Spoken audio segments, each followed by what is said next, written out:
Olá, pessoal. Eu sou a Patrícia Villanova e esse é o Conexão das Mulheres. Nós estamos aqui na IPTV no canal 579, Banda KU. O tema de hoje é bullying. Quem nunca recebeu bullying? E o bullying existe desde que o mundo é mundo. Talvez não com esse nome. Óbvio, não com esse nome. Esse nome é novo. Semana passada foi sancionada uma lei que agora bullying é crime.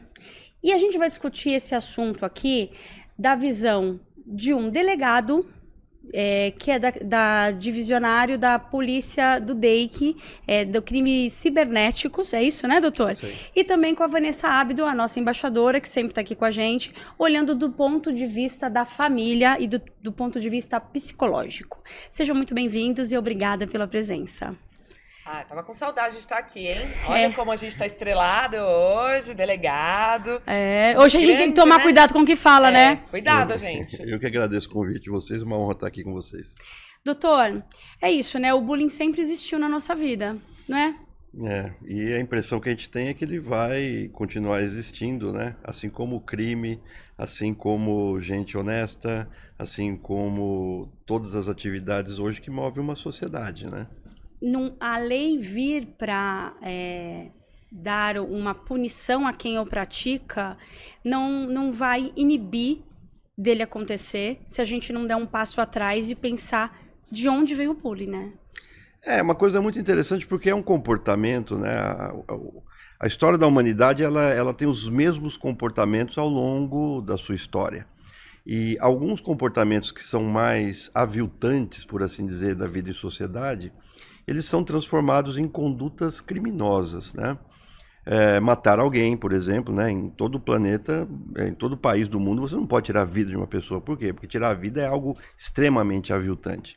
E o que acontece com o direito penal, o caminho do direito penal, é um caminho de redução de tipos penais e não de ampliação. Por quê? Porque, em tese, a partir do momento em que a sociedade evolui, ela passa a ser mais tolerante com comportamentos e não se preocupar com questões que não seriam criminais, seriam cíveis ou administrativas ou éticas ou de etiqueta, que é o diminutivo de ética, que é aqueles comportamentos de grupos menores, até desaparecer como uma conduta exigível do outro, né? Então, a legislação ela é uma legislação que está sendo muito criticada, não é por esses aspectos de direito penal, não, mas é pela própria redação dos institutos e pelo fato de apresentar como pena a multa, né? Se a gente imaginar que o direito penal é um direito que vai movimentar todo um sistema de justiça criminal, para que a pessoa, ao final, receba uma multa, a gente pode começar a considerar que a efetividade da lei no sentido de proibir o bullying, ela não tem aí uma margem de sucesso previsível.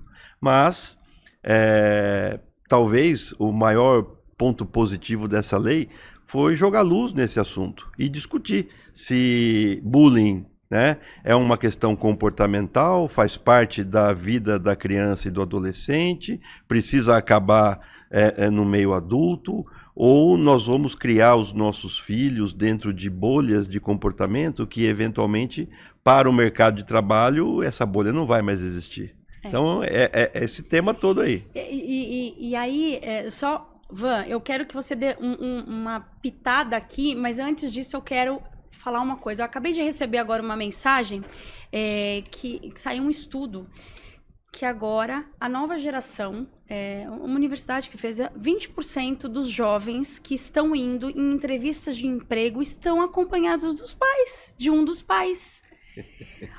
Ou seja, essa super proteção de tudo colocar ali, não, eu protejo, que adulto que vai se formar lá na frente? Acho que isso também é uma coisa interessante de se pensar. Agora, Van, o bullying, que sempre existiu, psicologicamente falando, aí você pode colocar mais ilustração nisso pra gente. Como que você encara tudo que tá acontecendo? Eu acho interessante, né, a gente, como o doutor disse, que a gente olha para isso e fala, bom, então agora a gente está falando do assunto de novo, porque tem ondas de assunto, né? E aí agora, então, a gente está falando de bullying. E o que é o bullying, né? Antigamente, a gente sempre diz isso. Porque sempre teve o gordinho, sempre teve o magrinho, a gente sempre foi zoado. Todo mundo teve um apelido na infância. Sim. Já contei aqui que o meu era Capitão Caverna. Não é pra rir. Desculpa. Que era Capitão Caverna. E aí cada criança, a partir das suas histórias, das suas forças ou das suas fraquezas, vai elaborando como lidar com essa situação, né? Do bullying e tal. Então, são vários fatores de proteção que fazem a criança rir ou não rir, o que dói, qual é a estratégia, né? Não é toda... então todo mundo que foi chamado de Capitão Caverna antes do formal achava graça? Não, eu achava. Né? Ou pelo menos fingia que achava. Eu tinha recursos suficientes para não cair nessa pilha. O que acontece? Qual que é a diferença do ponto de vista da psicologia, do bullying, do cyberbullying? É a questão do tamanho que isso gera. Né? Uma coisa é você estar no recreio e alguém virar para você e falar, seu feio. E aquilo dissipa no ar. Aquilo some no ar. Some. Assim como, derrubei um sorvete, fiquei triste, não tem... Tal. No outro dia, te amo, amiga, vem cá, tchutchu, que você não é feia, bem linda. Né? Então, assim, tem uma coisa que é efêmera, que ela dissolve. O problema das ações que acontecem na internet é que elas não somem. Né? Então, assim, ela vai ficando uma proporção muito maior. Então, os grupos de WhatsApp, eles magoam adultos, né? A gente, muitas vezes, não tem recursos para olhar, por que eu tô nesse grupo e me excluíram desse? Porque adulto, eu falo disso de adulto. Na época das eleições, né, de 2015 para frente, os grupos de família viraram um meme.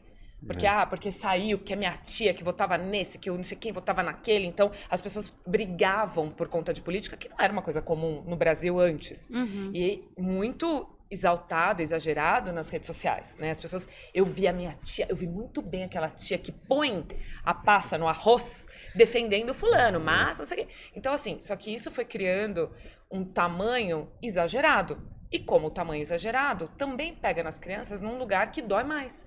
Porque não dissipa como uma palavra mal falada num recreio. Ela fica consolidada.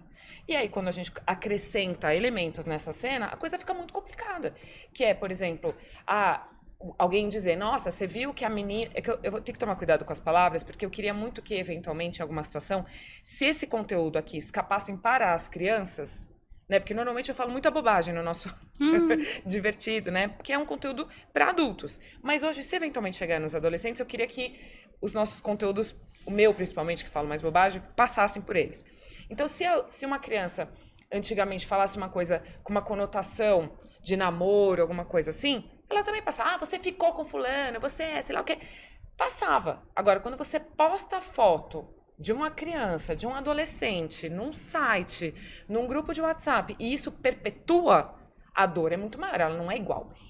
Mas aí a gente tem que voltar mais um pouco, né? Porque quando a gente fala de cyberbullying, a gente não vai falar só dessa questão do bullying que se pratica, e muito mais de abusos que as crianças estão vulneráveis pela internet.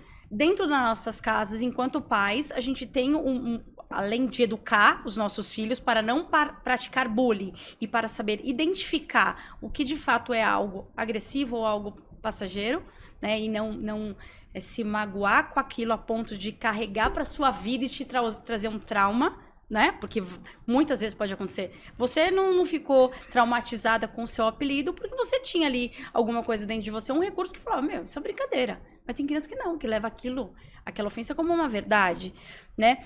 E, além disso, a gente ter a preocupação de que agora um celular na mão pode fazer um estrago em proporções muito, muito maiores.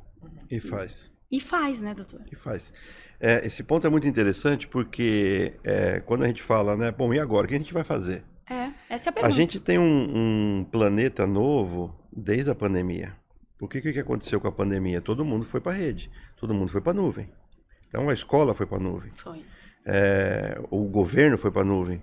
Né? A gente pede hoje comida muito mais por aplicativo do que em restaurante. Imagina quem liga antes a gente tinha número da pizzaria, né? Agora a gente tem o quê? A gente tem 30 pizzarias, você vê que elas estão em menos de 500 metros de distância. Então, a potência que isso gera e atinge a todos é muito grande. Então, o que a gente tem que fazer? Como é que a gente vai lidar com isso? O que nós temos percebido na parte da segurança pública, especialmente quando você está diante de adolescentes infratores, é o seguinte: ele leva essa questão do bullying a sério, justamente pelo que a Vanessa falou. A gente não tem um preparo para ser pai, né? Eu sou pai e eu me vi pai já velho, mas não tinha manual, né? Não tinha e não tem, doutor. Eu vim te falar isso. E os que tem pra gente, a gente não gosta. Não quero ser desse jeito, não quero ser daquele jeito, porque jeito que eu quero ser, também não sei ainda. Mas o que a gente sabe é o seguinte, o que os pais podem fazer, né? Primeiro para entender se o seu filho ele está sofrendo bullying e num segundo momento, e na mesma preocupação, saber se ele é um bulinador.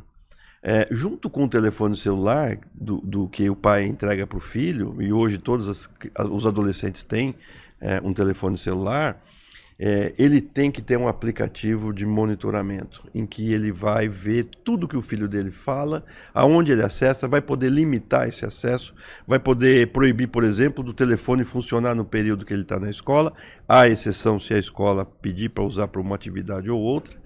E a maioria dos aplicativos eles fazem o quê? Eles dão um relatório, que pode ser um relatório diário. Olha, seu filho hoje manteve essas conversas com essas pessoas, tá aqui o texto, você lê, né? E se a gente levar em consideração que, na média, todo mundo passa pelo menos 1h30 olhando o telefone celular por dia, esse pai pode levar 1h40, tendo 10 minutos ali de preocupação com o próprio filho. Sim. Que é a melhor maneira, eu penso, de demonstrar amor, cuidar, monitorando e vendo onde é que ele está pisando.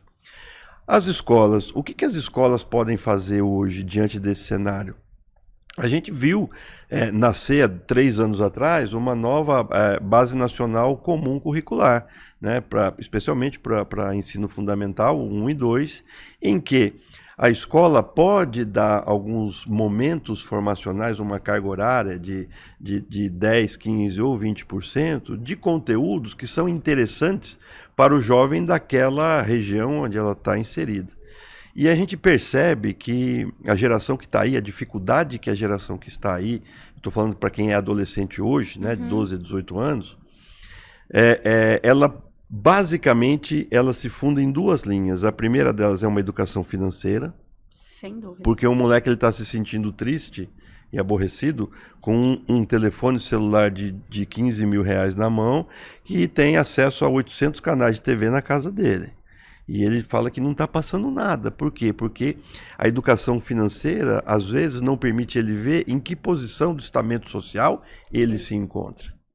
Esse é um ponto. O segundo ponto é resolução de questões. Eu não digo nem de conflito e nem de problemas, né? Por quê? Porque o adolescente, ele pode entender que é um problema, por exemplo, quando ele ouve não. Da professora, do pai, de uma pretensa namorada que ele quer, de um namorado que ele quer ter. E esse não, ao invés de ser tomado como uma questão da vida, ele interpreta aquilo como um problema. E às vezes ele não consegue verbalizar, não consegue exteriorizar. E isso é um conteúdo que as escolas têm condição de montar um cronograma, uma grade, apresentar isso, né? O que é uma questão da vida? Porque se você chega para uma pessoa e fala assim, você tem problema? Eu tenho problema. Quais são os seus problemas? Me dá os seus 3 maiores problemas. Fácil. Financiamento da casa, financiamento do carro e pagar o cartão de crédito. Você não tem problema. Você tem compromissos.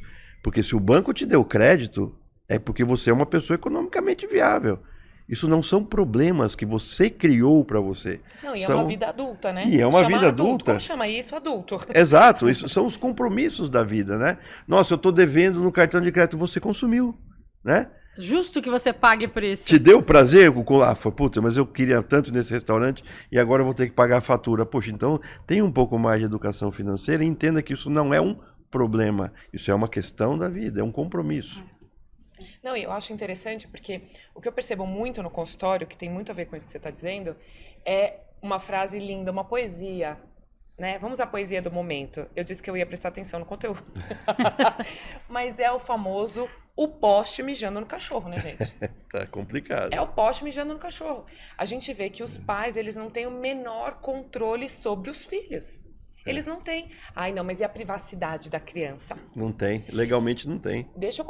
Legalmente não tem. Legalmente e não psicologicamente, tem. Gente, privacidade, assim, se a criança estiver fazendo o número 2 no banheiro, tudo bem ela fechar a porta. Isso aqui é privacidade. Você deixaria seu filho na Praça da Sé meia-noite sozinho aos 12 anos? Então não deixe os seus filhos sozinhos com suas internets. Porque sempre a gente lida um pouco com essa questão dos abençoados sofrerem, né?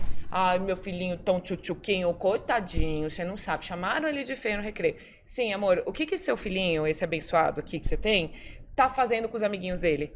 Né? Como que ele tá lidando com as situações? Porque a gente fica... cobrando muito das crianças, mas que nem se disse, os adultos não têm educação financeira. Né? Então, assim, não tem o compromisso de levantar e arrumar uma cama, não tem o compromisso. Os adultos, né? Eu sempre disse que eu não atendo adolescente. No consultório eu atendo adultos e casais. O que eu chamo de adolescente tem ficado cada vez mais tarde. Mais tarde. Porque antes, adolescente era 18 anos, ela tem 18 anos. Agora Agora é 40. 20, sei lá. Olha, Não sai do sofá de casa, 35, né? eu já tô começando a rever. Porque, assim, aos 35 anos, as pessoas estão... Tô com umas dúvidas. Eu falo, amor, com 35... Não, amor. A vida adulta dá trabalho. E a frase nova que eu tenho falado em todos os lugares que eu vou. Adultos têm conversas difíceis e adultos precisam gerenciar crianças. E não ao contrário. E um dos motivos do convite, de você estar aqui, é uma coisa que me preocupou muito quando começaram os assuntos de... criar perfil na internet, que todo mundo tem muito acesso, perfis com conteúdos anônimos e tal.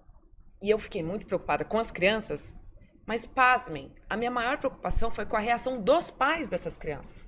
Que era, mas gente, a gente tem que descobrir, mas eles não podem saber que nós estamos olhando. A preocupação dos pais com os perfis da internet, é isso? Eu fico um pouco preocupada, assim, se a gente for falar de psicologia, vou trazer aqui o aspecto da psicologia, daí a gente conversa sobre o aspecto do direito, né, da lei, que é, assim, a psicologia sistêmica, ela fala que a gente tem uma ordem na vida, e essa ordem, ela precisa ser respeitada. Então, os pais mandam, os filhos obedecem. Em qualquer idade? Sim. Os pais são autoridade. É claro que a autoridade que os pais têm numa pessoa adulta, ela vai diminuindo. Pais saudáveis diminuem para que os filhos cresçam e constituam a própria família, os próprios problemas, os próprios, né, sonhos e tal. Mas a gente sempre tem que olhar e falar assim, quem manda? Então, exemplos bobos. É comum, é freudiano, por exemplo, eu entrar no carro, é esperado, que a minha filha fala assim, ai mãe, posso ir na frente hoje? Assim que ela pôde ir na frente pelo tamanho e pela idade, ai mãe, deixa eu ir na frente hoje? E aí eu gentilmente, sendo psicóloga, sendo mãe, respondi, meu amor, que linda, que bom que você poderia vir aqui na frente, mas você é a princesa da casa, tá? Enquanto a mamãe estiver de rainha, você vai aí. Adoro esse seu jeito, Van. Tchuca, né? Nessa hora, uma brincadeira, você não precisa ser grossa, você não precisa ser uma cavala. Nessa hora, o sistema se organiza. Quem manda aqui é a mamãe. Ou, ao contrário, quando meu marido chega lá e tá meu filho, a coisa mais fofa, tchutchuco, já deitado no lugar do meu marido na cama. É, tipo, puro, raiz. E meu marido fala, moleque, vai pra sua cama, que essa daí é a minha namorada. Deixa eu dormir aqui com a minha mãe. Aí ele fala, Rafael, tá. O sistema tá organizado. As autoridades, elas estão postas. São detalhes, eu tô dando exemplos caricatos, mas verdadeiros, que acontecem na casa de todo mundo, que é pra mostrar que a autoridade do pai e da mãe, ela é inegociável. Esta é a ordem do sistema. O que eu tenho visto ultimamente no consultório e no cotidiano? Que as crianças muito pitucas, muito pequenas, bebezinhas, os pais... A gente até falou disso já num episódio aqui, que eu falava assim, que crianças de 2 anos começam a chorar e os pais ficam desesperados com o choro de criança. Ai, meu Deus, dá pra ela, pai, com ela, não sei o quê. Mas por quê? Vamos só entender. Tá chorando de dor, tá chorando de doença, de fome, tá chorando de quê? Ah, tá chorando porque foi frustrado? Ah, sim. Faz parte. O que a gente tem visto? São crianças com baixa resiliência, que elas não conseguem tolerar nenhum tipo de frustração, viraram tiranos, né? E há muitos anos eu dou essa palestra, seu filho, um pequeno tirano, e os tiraninhos mandando nos seus pais, e os pais completamente vendidos nessa posição. Então, linkando com o nosso assunto de hoje, como que eu vou olhar o celular do outro? Ele tem direito. Ele tem direito, doutor? Nenhum. Não tem direito nenhum. Por quê? Porque enquanto, e nessa linha que você está falando, né, enquanto você tem uma criança, você não pode nem falar que ela tem direito à intimidade. né? O direito, ele classifica, né? A intimidade é o direito de estar só. É aquilo que nós adultos, quando acordamos de manhã, temos o direito de fazer no nosso toalete, né? Somos nós sozinhos. Então, é sua higiene pessoal, né? São seus momentos que você pode ter para sua leitura, que você pode conversar. A conversa já vai para o segundo plano, que seria aí não mais a intimidade, mas a privacidade, né? Em que você participa de pequenos grupos de conversa, em que a conversa ela é exclusiva e limitada àquele grupo. Ela não foi feita para sair daquele grupo. Então, a criança não tem nenhum direito à intimidade, senão nós pais não poderíamos trocar a fralda dos nossos filhos, né? E até os 18 anos completos, a privacidade ela é totalmente compartilhada com os donos da casa, que são os pais. Né? Isso é importante, é muito importante. Isso que você está falando tem tudo a ver com o que nós, delegados de polícia, fazemos. Por quê? Porque nós, delegados de polícia, nós vamos atuar naquele comportamento que o pai não conseguiu emprestar para o filho, a escola não conseguiu alinhar no filho, e aí ele vem para a rua. Porque quando ele cai no sistema de justiça criminal, não tem conselho, não tem mais ai, ai, ai, tapinha na mão, é cana. E de acordo com o que ele fez, o regime é fechado, é brutal. E o que você estava falando sobre a gente ver os pais, né, cada vez mais protegendo seus filhos, a gente também vê na nossa atividade de polícia judiciária. Nós vamos prender pessoas, a gente faz operações. A Cyber fez 192 operações o ano passado. Em pelo menos umas 10 delas, em que o filho já era uma pessoa maior de idade, por isso estava sofrendo uma busca e um mandado de prisão, a mãe vai junto e fala assim, mas meu filho é um bom menino, é que ele estava andando com más companhias. É sempre assim, né? Então, e qual que é a resposta nossa para essa mãe? Nenhuma. Por quê? Porque ela não faz parte do meu grade. O meu grade é o seguinte, seu filho é um criminoso, a senhora é a mãe dele, se a senhora quiser acompanhar, a senhora acompanha, né? Quiser ligar para o advogado, tá tudo certo, mas eu não preciso ouvir a senhora, a menos que a senhora seja testemunha. E se a senhora for testemunha aqui, vai ser de acusação. Mas nesse caso, doutor, que tem aí, a gente já vê grupos, né, eu vi alguma coisa hoje ou ontem, talvez, de uma adolescente que tinha um grupo, não sei se era algum grupo de WhatsApp, que ele incentivava a automutilação. Se um adolescente desse é descoberto, na justiça, o que pode ser feito contra ele? Vamos lá. Você está falando no caso do adolescente está fazendo os chamados desafios. Desafios, né? Isso, os Vamos desafios. Lá. O que acontece no Brasil, pelo Estatuto da Criança e Adolescente, é o seguinte, você muda apenas a semântica dos termos, sem que aquilo modifique a natureza dos institutos. Vou te dizer. Um adolescente pode ser preso? Não, ele é apreendido. Fundação Casa existe Exato. ainda? Então, qual é a diferença? A diferença é o seguinte, você está aprendendo meu filho? Não, estou apreendendo. Né? Na raiz, é a mesma coisa. Ele vai ser levado para uma instituição, não para a prisão, vai ser levado a uma instituição, né? Não de cumprimento de pena, mas de reeducação. E na raiz, é a mesma coisa. Né? Ah, você está me punindo. Não, estou te educando. E educa? Quando eu falo por parte do Estado do sistema de justiça criminal, de forma alguma. Por quê? Porque se cadeia educasse, né, e a gente vai entrar num tema grandioso aqui, mas vamos lá, vamos enfrentar. A cadeia ela não serve para reeducar, não. Porque a pessoa não foi educada pelo pai, a pessoa não foi educada pela escola, a pessoa não se educou, e esse é um ponto muito interessante, por quê? Porque quando você vai para institutos de direitos humanos, por exemplo, você vê que a Convenção Americana de Direitos Humanos diz o seguinte, toda pessoa é obrigada a se alfabetizar. Ela não fala que o Estado é obrigado, não, toda pessoa é obrigada a se alfabetizar. Toda pessoa é obrigada a viver do próprio trabalho. E não do emprego, mas sim do trabalho. Né?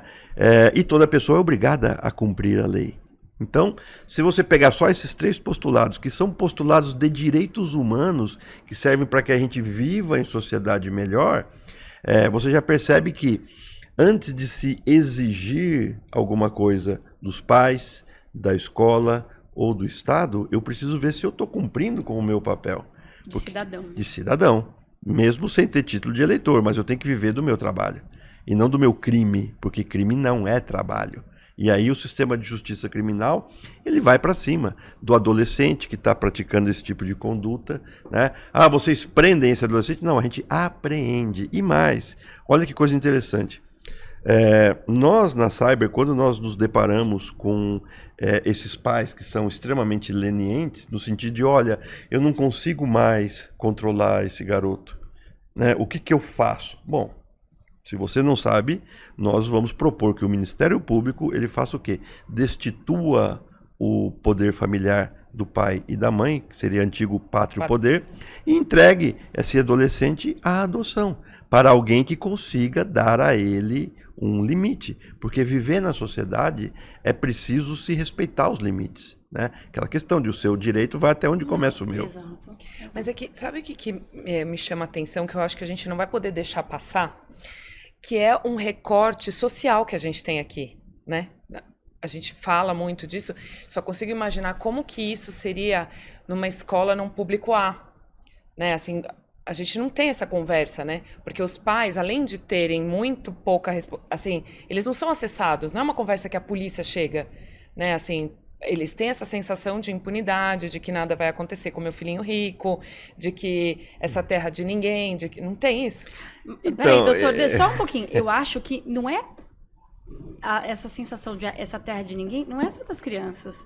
Acho que de muita gente acha que ela é uma terra de ninguém no geral, né? Não, mas eu tô falando dos pais. Assim, eu não consigo imaginar a classe A achando assim, olha, o seu filhinho, você vai perder o poder sobre o seu filhinho. Eu não consigo imaginar acessando isso nas escolas particulares, por exemplo. Ah, sim. Isso que eu tô falando, dos pais mesmo. Sim. Olha, tem um caso que foi muito interessante. Eu assumi a divisão de crimes cibernéticos em junho do ano retrasado. E a primeira operação, eu assumi numa sexta-feira, na terça-feira teve a primeira operação que eu estava na Cyber. E era exatamente uma operação em que os policiais da terceira delegacia de crimes cibernéticos, que é a invasão de dispositivo e redes, estavam cumprindo mandados de busca em uma residência em que 2 computadores invadiram exatamente os computadores da academia de polícia e baixaram os dados dos professores. E era um dos condomínios, se não o condomínio mais top aqui da Grande São Paulo. Mas, gente, manchete. Não foi para manchete. Exato. Mas Exato. foi muito interessante. Essa sensação de impunidade, a gente precisa ressignificar isso aí, gente. Quando nós chegamos na casa dos 2 alvos, a gente chama alvo, né, as pessoas que a gente está buscando, sabíamos que um era maior de idade, já era maior de idade, e o outro ainda era adolescente. E o pai, ele se colocou exatamente de uma posição bem antagônica. O que vocês estão fazendo aqui? Vocês não sabem com quem vocês estão mexendo, Exato. etc e tal. E nós respondemos a pergunta. Olha, nós estamos retribuindo a visita que Fulano e Beltrano fizeram nas nossas redes sociais. Fulano e Beltrano, que são meus filhos. Então, senhor, por favor, sente-se aqui no sofá, o senhor vai acompanhar a busca, né? Nós vamos levar aqui as coisas que Retribuindo a visita. Nós estamos retribuindo a visita que seus filhos fizeram. Não, mas é uma idiotização da polícia. Isso que eu... Total. Tanto isso é que eu que tô falando. deste episódio, né, outras investigações se desencadearam a partir daí. Inclusive a questão da própria estrutura patrimonial daquele cidadão que se dizia um empresário. E a gente continua ainda investigando provável lavagem de dinheiro e sonegação fiscal. Vou aproveitar para agradecer a Exato Digital, nosso patrocinador. É só você clicar aqui nesse QR Code que aparece na tela para conhecer a solução. No episódio de hoje, como a gente está falando de cibersegurança, a Exato Digital está disponibilizando R$40 em créditos para você poder fazer a consulta do seu CPF ou CNPJ e saber se está tudo certo por lá, tá bom? Voltamos aqui, vamos lá, onde estávamos? Doutor contando sobre casos aí de pais que acham que os filhinhos são santos. É o que mais a gente escuta, né? Nunca o problema é do filho, nunca o problema do pai ou da mãe, é sempre de alguém, né? É uma má companhia. O filho sempre, para os pais, é a melhor companhia para todo mundo. Sim. e uma ausência de autocrítica, né? Que hoje nós temos muito isso. E você percebe que as gerações que estão aí disputando espaço no mercado de trabalho, elas estão completamente enfraquecidas.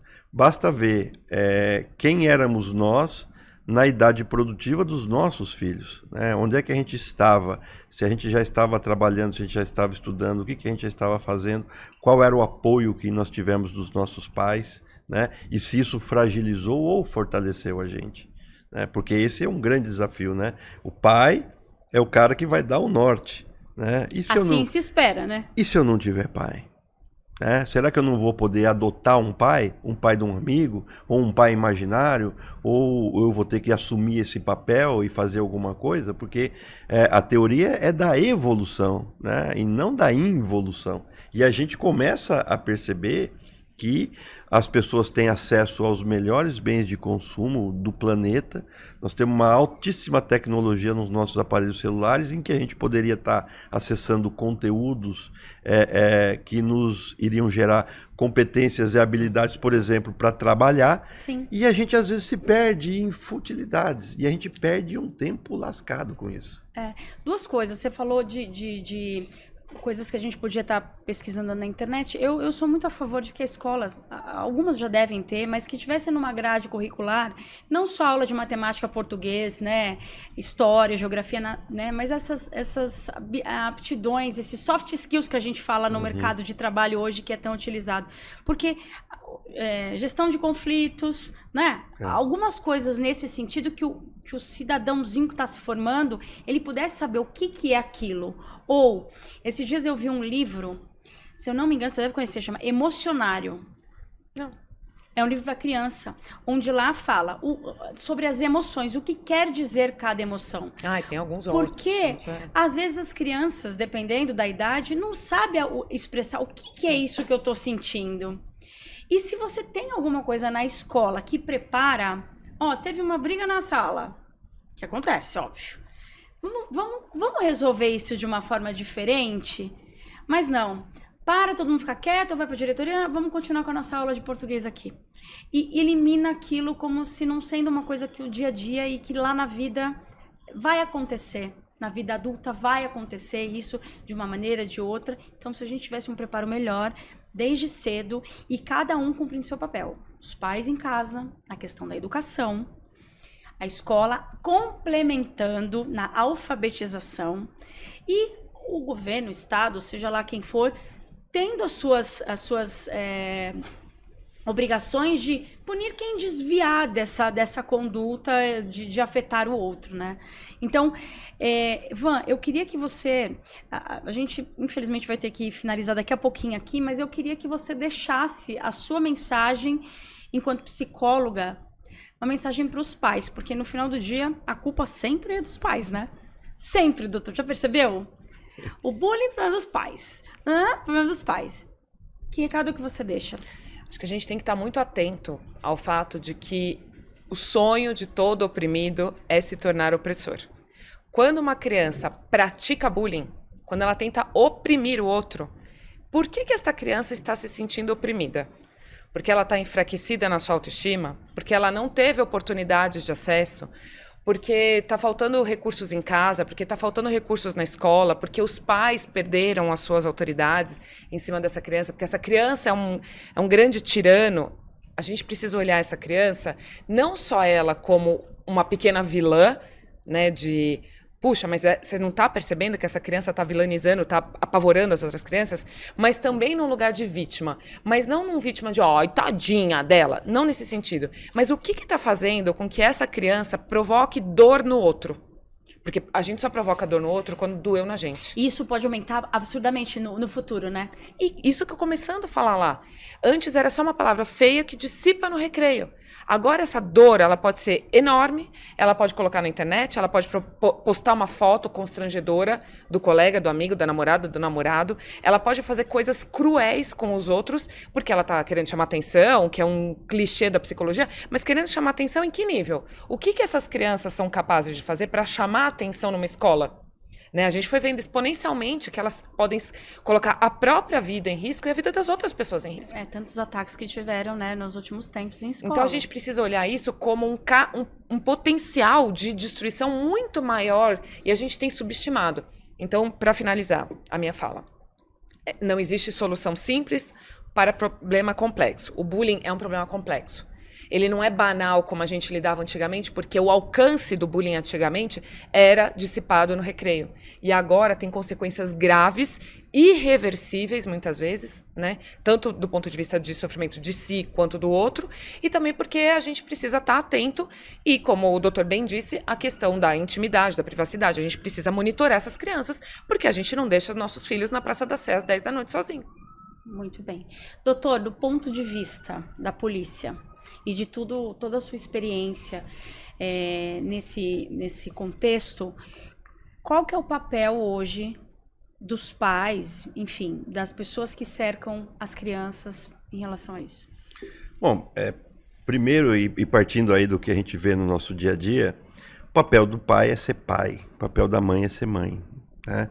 E às vezes não cabe, num mesmo momento, você ser pai e amigo.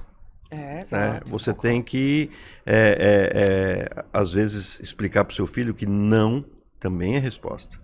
Você precisa monitorar o seu filho, né, indiscutivelmente, e também abrir um espaço para o seu filho se ele tiver um problema de bullying. Olha que coisa interessante, nesses desafios da internet, nós estamos vendo jovens sendo obrigadas a se mutilar, a se filmarem nuas, a se fotografarem nuas, porque a ameaça de quem faz e que obriga a fazer isso, às vezes se você não fizer isso, eu vou revelar isso para os seus pais. Então, o pai também tem que ser pai com P maiúsculo e a mãe também tem que ser mãe com M maiúsculo para abrir o espaço se a filha ou o filho falar assim, eu estou com um problema, estão me obrigando a fazer isso aqui, me ajude. E sem você rotular o seu filho se aquela conduta é correta ou é incorreta. É o seu filho. É sangue do seu sangue ou é sangue do seu relacional. Porque às vezes você pode ter um filho que não é natural, mas que é o seu filho também. E ele precisa ter esse espaço. Para quê? Para que aquela questão que ele está vivendo no momento fique como uma aprendizagem para a vida dele. Sim. E para os pais também. Nós acompanhamos alguns casos em que os adolescentes que estavam sofrendo isso falaram com os pais nos procuraram, nós tivemos condições de encontrar o autor do, aspas, desafio, que na verdade agora, e antes já era também, mas agora mais ainda com essa nova legislação, é um criminoso. E entender que o filho ele tem a sua autonomia a partir do momento em que ele deixa a casa do pai. Ele constitui a sua própria família ou ele arca com o seu voo solo, né? Pai, muito obrigado, mãe, muito obrigado, agora eu vou seguir o meu caminho. A partir de agora, meu filho, eu não vou monitorar o seu telefone, eu não vou rastrear. Até lá, Chuchu, a gente vai monitorar. Até lá, né? Dá uma segurada, meu anjo. O seu localizador estará rastreado. Ativado. E é uma questão de segurança. A gente precisa saber onde eles estão. Bom, agradeço imensamente a presença de vocês. Van, obrigada por fazer a ponte com o doutor aqui. Doutor, obrigada por disponibilizar esse tempo para a gente, para falar de um assunto tão importante e que diariamente se a gente falasse sobre isso e se os pais se atentassem a assistir um pouquinho também dos conteúdos que são relevantes, né, e não ficasse só nos joguinhos e nas redes sociais que muitas vezes não trazem coisas legais, escutariam coisas bacanas desse tipo aqui que vocês trouxeram pra gente. Muito obrigada. Eu agradeço a audiência de vocês. Lembre-se, os nossos filhos são a nossa responsabilidade até eles voarem em voo solo. Um beijo e eu te vejo no próximo episódio.